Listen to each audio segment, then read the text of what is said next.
So this is part two of a book review of China Nexus by Benny Rogers. This part of the book review will focus on Xinjiang and the Uyghur Genocide, which is fake news. This whole Uyghur Genocide in Xinjiang in China is a huge falsehood, and it's basically the lie of the century. Benny Rogers back in chapter 1, he claims that China's high-speed rail network is for its sole purpose of transporting Uyghur slave labor. This is absolutely false news, fake news. I tried looking for some Uyghur slaves to buy, but I couldn't find any because they don't exist in China. It's an absolute falsehood. I also want to point out that the East Turkestan independence movement and also the Uyghur Liberation Organization are both classified by the United States of America as two terrorist organizations at the same level as the Taliban and Osama bin Laden's Al-Qaeda network. There's some allegations that these two organizations, the East Turkestan Independence Movement and also the Uyghur Liberalization Organization, or whatever it's called, they have ties to the Taliban and bin Laden.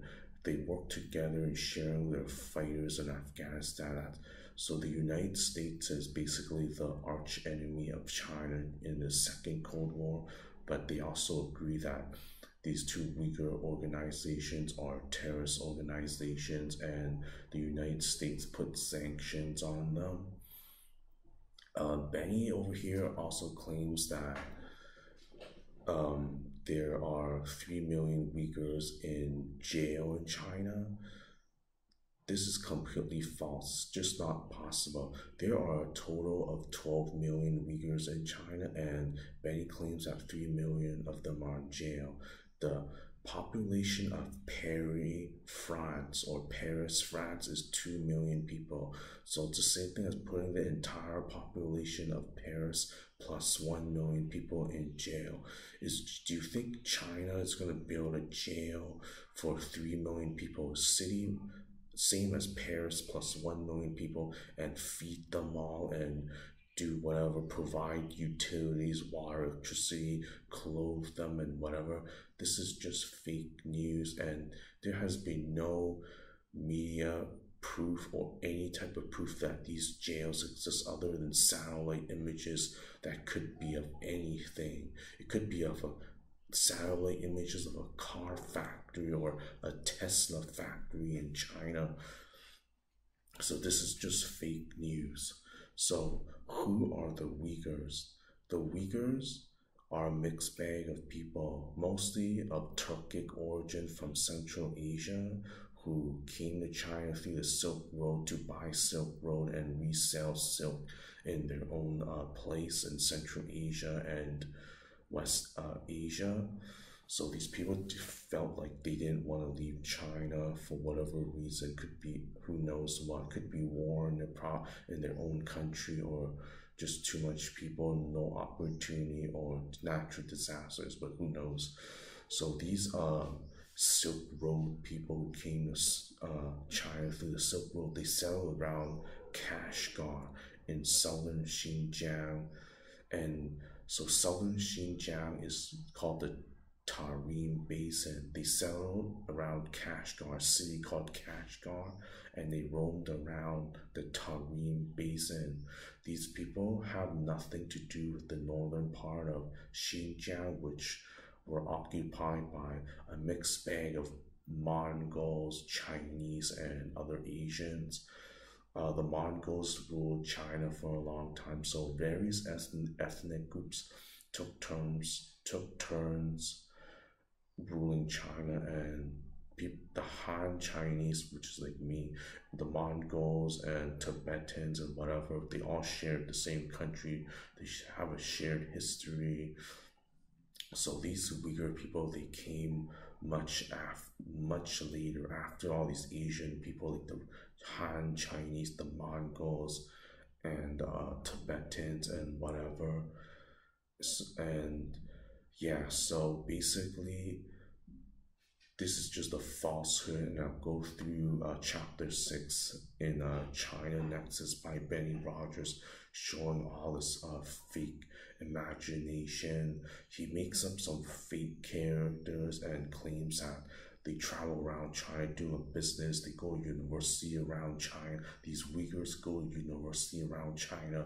They set up some businesses, some shops, restaurants in central Beijing. It doesn't sound like they're being oppressed or erased when Uyghurs from southern Xinjiang can travel around China and go get an education like everybody else around China and go to central Beijing and open up a restaurant, shops, and businesses. And all of a sudden, this imaginary character, whatever, flies to Turkey to set up the East Turkestan Independence Movement organization. So if this Uyghur is oppressed by the government of China, how is he going to get a passport and a visa to Turkey in the first place? And there's a whole bunch of other people, who he makes up. These names are not even Uyghur names. He just says and then he makes up these imaginary characters and calls Chinese people racist and whatever, and calls Uyghurs sheep brain eaters. I just don't know. This is just all imagination to smear China, create fake news, and spread hate against Asian people who live in the United States, Canada, UK, and other Western countries. This guy, Benny Rogers, has to seriously ask himself, what benefit does his work have on the people who live in China, including the Uyghurs who live in Xinjiang, and also the Asian people who live in Western countries? Because this is just creating more xenophobia for nobody's benefit other than his greedy self-interest in building his fake news China expert career. Here on page 19 of chapter 1, Benny goes on to tell readers that the train system, railroad in China, is used to transport Uyghur slave labor to other parts of China. Well, that's fake news. I personally tried to look for a Uyghur slave to buy, and I couldn't find any. I couldn't find any online or anywhere because it's fake news. China has 1.4 billion people, and China already has enough labor, manpower to keep wages. Wages here are lower because there's too many people, but people's purchasing power here is higher than in Western countries. There's already a large enough workforce. People here don't need slave labor to work in factories or farms. Everything here is automated. There are robots working in restaurants here. There's no need for slave labor, and nobody has found or shown any proof of slave Uyghur labor in China. This is just absolutely fake news. In chapter 6, page 145, there's this imaginary guy. This name here is not even Uyghur. It doesn't sound Uyghur, and I searched it on Google and Wikipedia. This is not a Uyghur style name. But anyways, this fictional character that Benny made up over here, it says he was born in a re-education camp. I think this guy's probably like around 20 or 30 years old. There's this re-education camp news is something more recent. Fake news Western media's made up this whole idea of Uyghur re-education camps within the last 10 years, saying they were put into this building and they have satellite images of it. So in the 1980s and 1990s, it just doesn't fit into this narrative of re-education fake news camps that Western media has been putting on for the last 10 years. But I don't. It's hard to believe that this guy Nuri Turko was born in a camp, and his mom was in a re-education camp, and his dad was in a forced labor camp. So Benny claims that this fictional character's mom was in one place and his dad was in the second place. So it just happened that 9 months before he was born, his parents were successful in conceiving a baby, and then it's just a coincidence that after conceiving this baby, they were sent into two different places, one as a re-education center for the mom and forced labor camp for the dad. I just have a hard time believing this. Over here in page 147, Benny over here claims that Uyghurs suffered from a famine caused by Chairman Mao's Great Leap Forward. The Great Leap Forward was not a failure. It was just canceling all land titles for farmland and big corporations. So everything was basically nationalized, but people still get to keep their house and cars and whatever because these are personal property. Communism does not care about personal property. They only care about land ownership and control of industry like corporations, steel mills, and farming and factories that manufacture whatever clothing and food. And the Great Leap Forward did not kill 100 million people or 20 million people, whatever fake news these fake news experts want to create. This is just fake news. I know a lot of people here in China, and my wife's relatives also know a lot of people here in China. Nobody knows anyone who died during the Great Leap Forward from hunger. And yeah, there was poverty and people were eating 1 or 2 meals a day, but that's not because of Chairman Mao's policy. It was because the United States was doing an embargo on China, so China couldn't import anything from countries that were friendly with the United States. Everybody was being a lapdog of the United States. Also on page 147, Benny here makes up another imaginary character, a fictional character called Rahima Mahmut. This is also not a Uyghur name. I had a classmate in high school with the name Mahmut, and he was from Africa. I think it was Somalia. So what Benny's doing right now is just taking Islamic or Muslim names from other parts of the world and passing it off as Uyghur. This is just another fake news from Benny. Over here on page 148, Benny over here quotes Dokun O Isa. Yeah, this is a Uyghur name for real. And she's the president of the World Uyghur Congress. The World Uyghur Congress is a US funded group in Washington, D.C. So basically, she's controlled and listens to her bosses in Washington, D.C. Whatever she says in this book and whatever she supposedly talks to Benny about, it just lost all credibility over here. On page 150 over here, this guy Wu R Kai Shi, this guy's a real guy. This is a Uyghur guy, and he's just nothing but trouble. So this guy in the 1980s, he organized civil unrest in Xinjiang, and in 1989 he also showed up at Tiananmen or Tiananmen. Fake news media can't even say Tiananmen correctly and keep saying Tiananmen Square.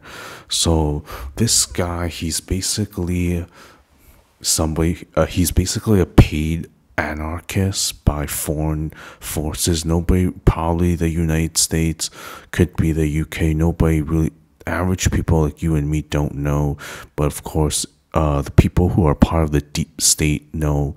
And so this guy's just basically a paid anarchist who's causing trouble. And for a guy who's 18 or 22 years old, he's naive, doesn't have a lot of life experience, and these people can just be used and abused by the CIA and or MI6 or whatever to be paid anarchists.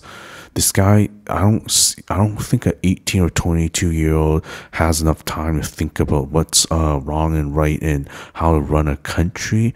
And this guy, he thinks he can negotiate with 50 or 60-year-old Chinese politicians in Beijing who have decades and decades of experience, and they have lifelong learning on how to run a country and control a country and improve a country and lift 600 million people out of absolute poverty. So this guy's just being naive, or he's just being a paid anarchist taking orders from someone else.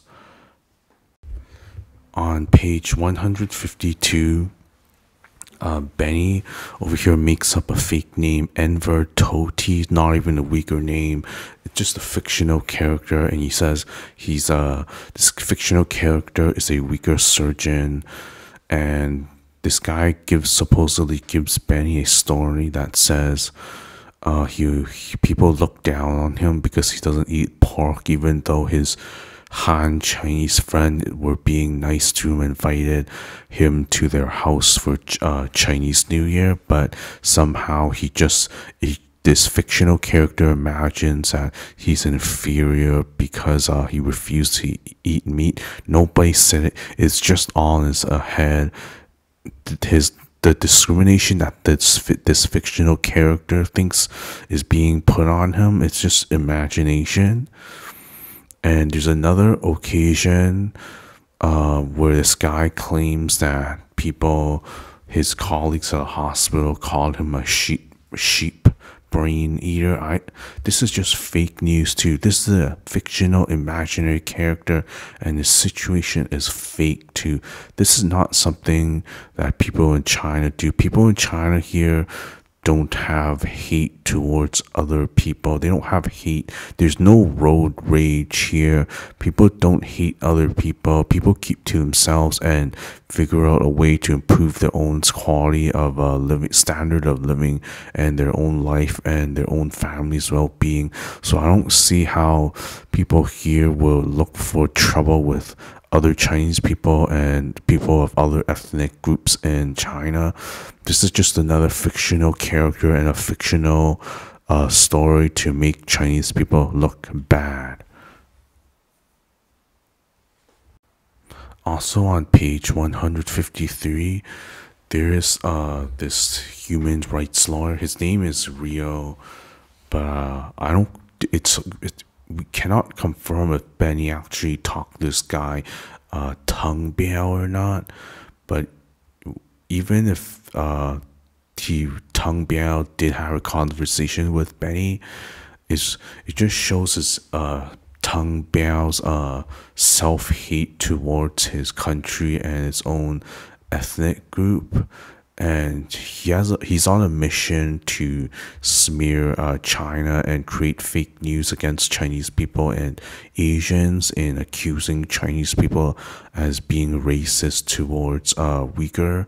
I never heard anyone in online Chinese social media, any Chinese websites or mainstream Chinese media saying Uyghurs are inferior and they deserve racism or whatever. This just doesn't happen in China. People don't go on racist rants in China or against foreigners or whatever. China's a peaceful country, and this is something that just doesn't happen.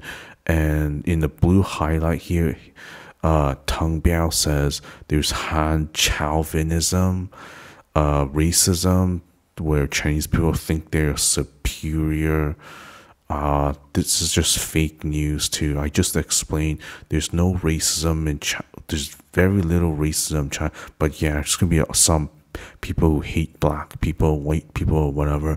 But people here are in general, they're peaceful and they don't go on racist rants. And it's I just never heard of any Han Chinese people saying Tibetans are inferior or Uyghurs are inferior. You won't see this in social media. You won't see this in mainstream media, and you also won't see this type of conversation between friends and family or co-workers claiming that one ethnic group in China is superior to minorities.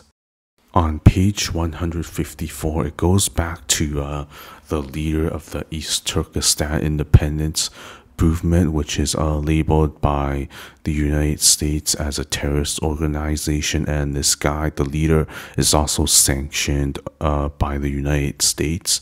So Benny goes on to describe how this guy moved to Beijing, went to university, and opened up a restaurant or a cafe in central Beijing. And he goes, and this fictional leader, fake leader, but he's a real person though, but it's just a bunch of fake news, fake leader. He's not a real leader. He's just a paid anarchist. So this guy is a Uyghur from Xinjiang, Kashgar, and he moves to Beijing. This is called freedom of movement within China. He is not being oppressed. He goes to university in Beijing and opens a business in Beijing, being part of society. So people have freedom of movement between Xinjiang and the rest of China. He's not being oppressed. He's not brought over as a slave like what Benny previously claimed earlier in this chapter. So this guy applies for a Chinese passport, gets approved, and also gets a visa from Turkey. If somebody's oppressed, if the Uyghurs are oppressed, do you think the government of China is going to approve and give a passport to this guy who was just smearing China, causing civil unrest, and started the East Turkestan independence movement? This is just more fake news from Benny and all these East Turkestan Uyghur separatists. This is fake news. These people are paid anarchists. On page 160 over here, Benny claims that there's this young Chinese student in Canada. This guy's also a fictional character, Xinjiang. He's Chinese, but he has an English first name. More fake news over here. So he claims he unearthed evidence by searching satellite images on Google. The satellite images on Google are not clear. The satellite image of this big building or compound, it could be anything. It could be a car factory. It could even be a Tesla factory.